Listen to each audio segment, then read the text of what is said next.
Hello guys! Mapagpalang araw po sa lahat. At i-flex ko lang sa inyo itong pagsimba namin kahapon sa Quiapo Church. Ayan yung papuntang Quiapo mula sa LRT station dito sa Ricto. At habang naglalakad kami ay napakaraming tao na napapunta din doon ang direksyon. At alam ko, papunta din sila sa Quiapo Church kung saan ay mga deboto din sila ng Poong Amang Hesus Nazareno. Masaya at excited ang aking nararamdaman dyan kasi alam mo yung isang taon mong ay pagpapasalamat sa Panginoon sa lahat ng mga blessings at mga pagsubok din na nalagpasan. Siyempre hindi naman perfecto ang buhay at ayan may mga nagtitinda ng nilagang mais kapag ikaw ay nagugutom, panglaman din ng sikmura. Ang oras dyan kahapon ay alas 7. At ayun na nga habang papalapit kami doon sa may simbahan ay medyo papakapal din ang tao.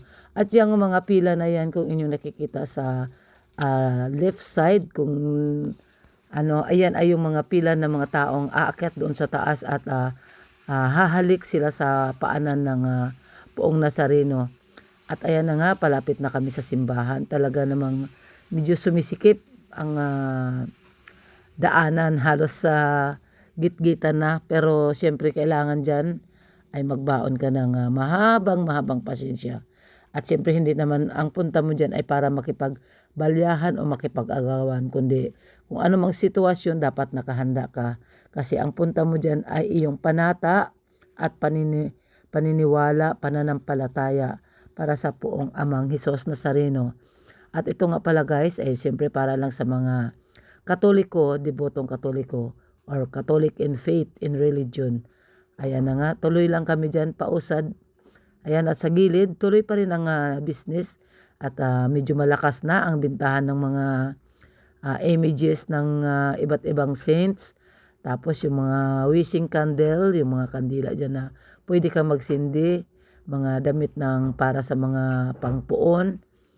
Ayan na nga yung entrance sa mga na deboto ng Poong Hesus Nazareno ay kabisado na yung lugar na yan. Yan yung entrance na parang medyo maluwag pa ng konti, medyo nakakadaan pa. Pero habang papalapit ay ayun na nga gaya ng nasabi ko, medyo gitgitan na. At ayan ang inyong host. Nakangiti pa yan kasi medyo maluwag-luwag pa.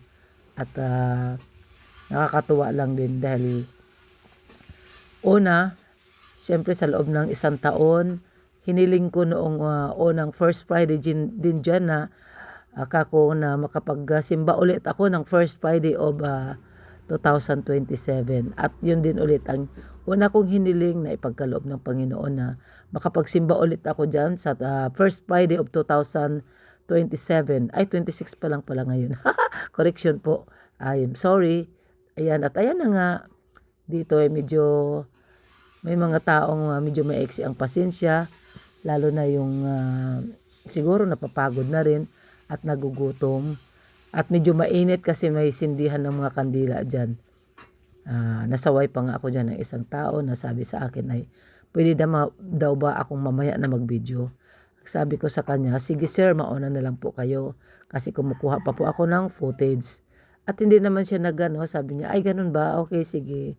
Salamat, sabi niya ganyan.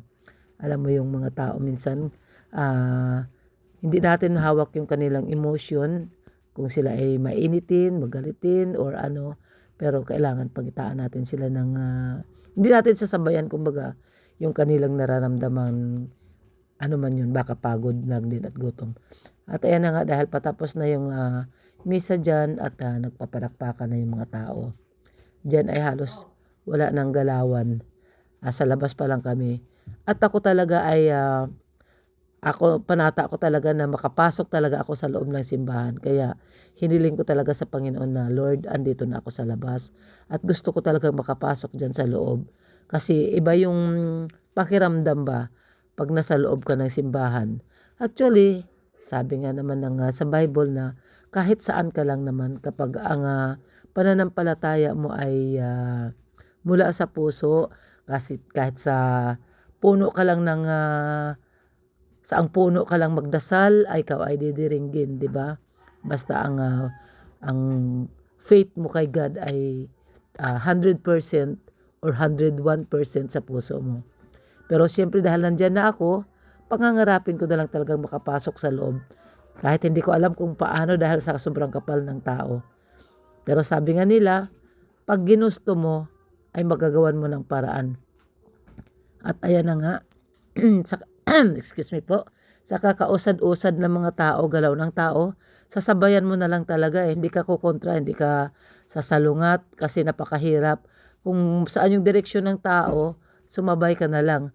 At ayun na nga yung pintuan dyan dahil nakasarado pa dahil hindi pa nga tapos yung isang misa, ayan yung papasukan. At unti-unti kaming nagigit-git ng tao hanggang sa palapit ng palapit dyan. Pero ramdam ko na din yung higpit at dikit-dikit na mga katawan ng mga tao. Kaya kasama ko ang aking mister. Sabi ko, ikaw yung nasa unahan, para sa'yo ako kakapit. Dahil pwede kang matumba dahil sa mga galaw ng katawan dyan. Pero siyempre, bawat isa dyan ay matinding devotion, paniniwala, kung ano man yung kanilang mga kahilingan, kagaya ko rin. Kaya hindi ka pwedeng magreklamo, bakit masikip, bakit siksikan, halos mapisat ang iyong katawan. Kasi ang iniisip mo dyan ay yung makapasok ka sa loob, makapagpasalamat ka sa Panginoon doon mismo sa loob ng kanyang bahay dalanginan o ng simbahan. Kasi mas komportable ko, lalo na kung makaupo ka, makapagluhod ka at makapanalangin ka ng maayos, makakonsentrate ka. Dahil siyempre pag dito sa labas, alam mo na yon, yung mata natin ay makasalanan, minsan nag-iikot kung saan-saan tayo nakatingin. Kaya ayun. At habang patapos na yung misa, ayan, medyo naramdaman ko na yung galaw talaga. Medyo intense na yung movement ng mga tao. May sumisigaw dyan na wag gitgitin, may bata. Pero wala kang magagawa kasi hindi mo man gustong gitgitin ang kaharapan mo o sa gilid mo, pero dahil sa galaw ng mga tao ay hindi mo na mapipigil. Ang bawat isa ay may pagnanasa na makapasok sa loob ng simbahan. Hindi ko alam kung bakit ganun katindi kasi di ang bugso ng damdamin ng bawat isa. Siguro dahil sa matinding pananampalataya, sa mga pasasalamat siguro sa lahat ng kanilang mga biyaya. At ayun na nga, naglabasan na dito sa kabila dahil ang mga tao ay naghihiyawan na yan dyan at nagpapasalamat. Tapos na yung isang misa na aming susundan. Pagpasok namin, yun na yung kasunod na misa, yung 8 to 9. Kasi yung natapos na misa ay 7 to 8. Oras-oras naman ang misa dyan, guys. Pero talaga ang mga tao ay ayan. At hindi talaga naghihina ba? Halos hindi mahulugan ng karayom. At ayan na nga yung eksena na masyadong intense dahil napakaliit lang ng simbahan ng tao. 2 lang ang pwedeng magsabay, pero kita mo naman yan.